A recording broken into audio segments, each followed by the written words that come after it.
a Clear Fork baseball alum, two-time Horizon League Relief Pitcher of the Year, two-time first-team All-Horizon pitcher, taken in Day 2 of the Major League Baseball Draft, Round 7, Pick 223.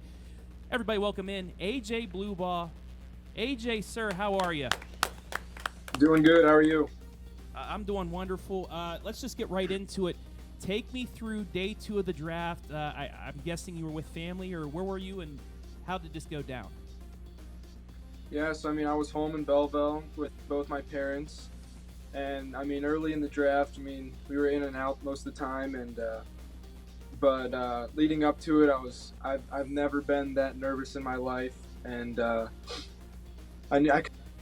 just had a feel coming soon, and then my advisor gave me a call and was like, "Hey, I think the Astros are gonna pick you here." So I knew 20 picks before it happened, and then just leading up to it, my palms were sweating, my hands were shaking, and my parents were just smiling and everything. And then once they finally said my name, everything was just lifted off of me, and I could finally take a deep breath. And then I've always dreamed, just when that day happens, just hugging my parents and just thanking them for everything they've done for me to get me up to that point. So it's just an emotion that I've never experienced before, and so prepared for a long time that I wasn't ready for at all. Yeah, it was an awesome moment when we found out that you were drafted to the major leagues. Only a sophomore because of the COVID year. Was there any thought that maybe if you dropped further that you would stay for another year at Milwaukee, or was this, if I get drafted, I am going? I honestly never really thought about it that much. I had pretty high expectations coming into the draft, so I really didn't think about it. But, if something did happen and I got drafted lower, I have no idea what I would have done, but I was ready to take the next step in my game, and I'm happy to be here right now.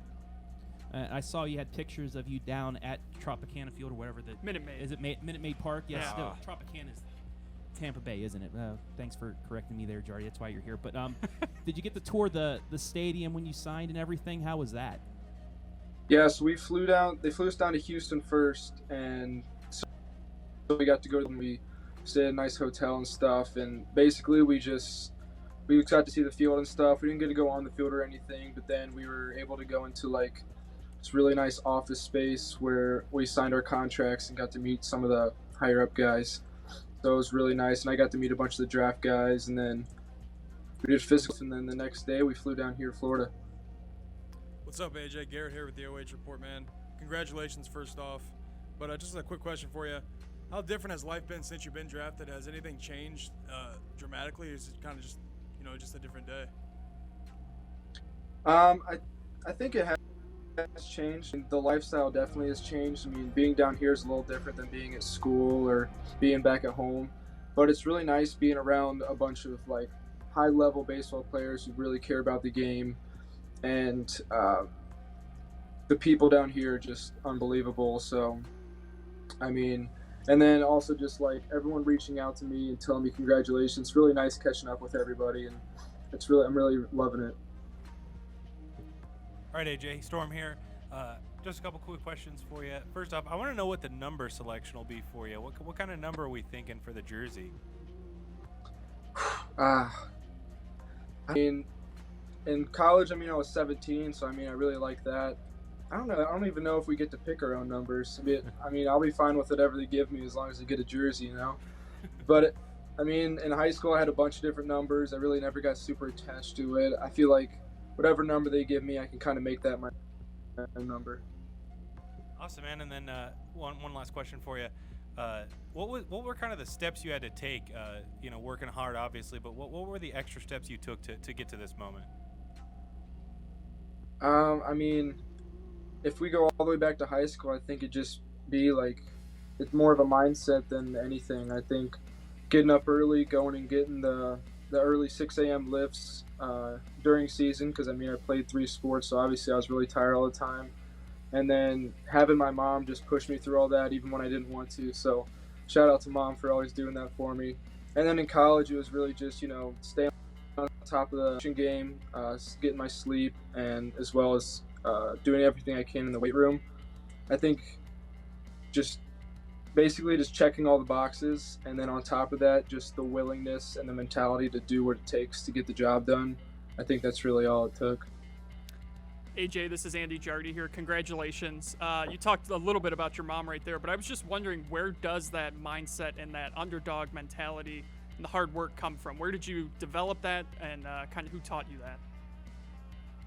I think it's just always been with me, because just the way I was raised and stuff, they kind of instilled in me that I can do whatever I put my mind to. So then growing up and being undersized and stuff, I knew what I wanted to do, but I just didn't have the body to do it. So then when I did grow into the body and have the body to eventually do it, I just never really lost that little guy mindset. So I think that just made me stronger in the end. I was to say, when I played in high school and I pitched, I was also very undersized, and I can remember taking the mound, and I would hear, I'm still undersized, yes, thank you. That's why I never made it past high school. But I was just curious, when I would take the mound, I could always hear some players in the other dugout kind of snickering, thinking like, look at this guy, we can take him. And that motivated me. And so I was just wondering if you ever had experiences like that where you're like, I'm going to go out there and I'm going to prove everybody wrong that's doubted me. Yeah, I mean, definitely. When I was younger, I was not a very hard thrower at all. In fact, I basically just threw strikes. I would just lob it in there, but I had a knuckleball. So my big thing was I would just throw fastballs nice and slow, and then when all the other guys, when they would come up to the plate and stuff, I'd start throwing the knuckleball, and they would stop snickering real quick, you know? So it's kind of just like one of those things where, like, go ahead, laugh now, because I will prove you wrong. It's kind of those things. And it was always, I had a coach tell me also when I was still undersized in high school, every time you step on the field, be the best player on the field. And that really hit home with me. So from that point on, every time I've stepped on the field, I was like, I don't really care what you think. I think I'm the best. And with that mindset, kind of got me here. Hey there, AJ. Hayden Gray here. I know it might seem like one of those cliche questions that probably a lot of people have asked you, but, you know, as you progress through other levels, you know, playing in high school and doing multiple sports at one time, but then going to college to pursue baseball, you know, was there any particular moment that you envisioned yourself doing this, that you had full confidence in yourself of escalating to the next level and being able to get drafted and play professionally? Yeah, definitely. I think it started maybe early. Well, it started obviously when I was 5 years old and I had the dream. But I mean, growing up and stuff, I mean, everyone's saying like, oh, it's a long shot and stuff. Like, yeah, everybody dreams that. And then just keep sticking with it. And then when I started getting college interest and stuff, and then once Milwaukee said, hey, we want to give you a shot. And then obviously I still wasn't anything special when Milwaukee gave me a shot, so, which I'm eternally grateful for. I think it really was when the coaches started saying like, hey, we see something in you. You can do this. My head coach, Scott Duffick, he told me one of my first outings at Milwaukee, it was just inside, indoors, and I didn't even do very good. And he says, if you keep working hard, you will be a top 5 rounder. Now, obviously, it wasn't a top 5 rounder, but to say that at the point I think it really hit home with me. So I think the few people that really believed in me, I think that helped me even more than anything I could have thought of myself. A couple other questions I had here for you. Who was your favorite baseball team growing up? Cleveland Indians when I was growing up, but now they are the Guardians. Yes, that they are. Did you have a favorite baseball player growing up? Who would it have been? Growing up, it was Grady Sizemore. Great choice. How about current players? Is there anyone that you kind of model your pitching after or anything like that?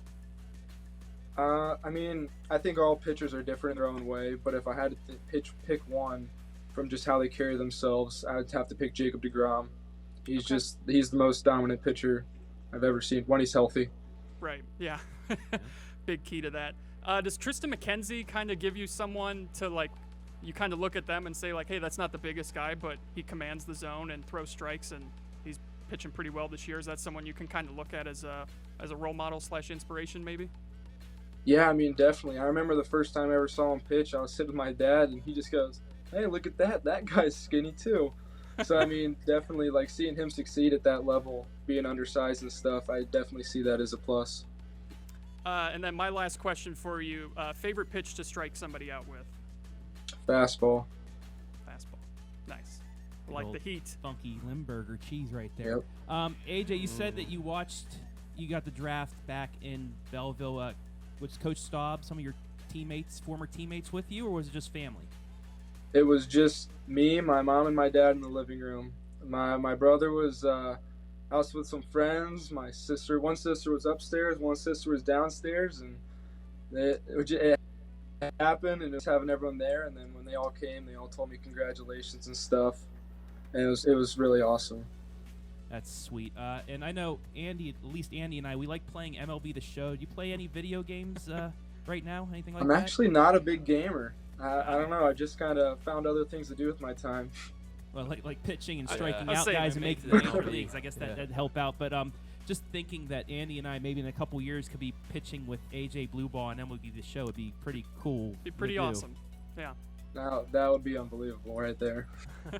All right, AJ. No, you're down in Florida. Go enjoy that sun and get back to work. We are rooting for you through and through. And hey, maybe when you're pitching up here in Cleveland for the against the Guardians, we'll come visit you. But best of luck in the minors, and come back when you want to. All right. Sounds good. All right, AJ Blubaugh, everybody. Thanks, AJ. Thank you, guys.